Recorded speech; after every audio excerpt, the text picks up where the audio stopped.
पूतना मर करके स्वर्ग की तरफ जा रही थी, मतलब शरीर छोड़ करके, उसका शरीर यहां छोड़ करके आत्मा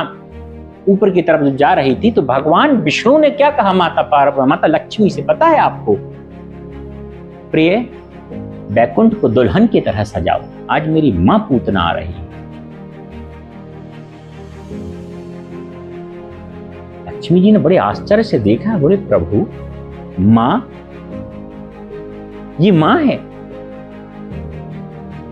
जो अपने स्तन में जहर लगा करके एक अबोध बालक को मारना चाहती थी, वो आपकी मां है। तो भगवान ने क्या कहा था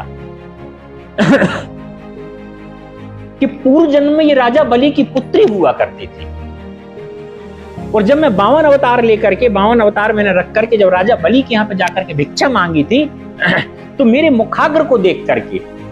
मेरे तेज को देख करके पूतना ने वही प्रार्थना करी थी कि हे परमात्मा, यदि मेरी कोई ऐसी संतान होती तो मैं उस संतान को बड़े प्रेम से, बड़े वात्सल्य से अपने सीने से लगा के अपने स्तन पान कराती और मैं धन्य हो जाती। ऐसा तेजस्वी बालक मेरे दर पर आया है, मेरे पिता के दर पर आया है। मैंने उसकी आत्मा से निकली हुई प्रार्थना को स्वीकार किया और कहा कि ऐसा ही होगा। लेकिन जब मैंने 3 पग में उसकी सारी सृष्टि नाप ली, सारी भूमि नाप ली,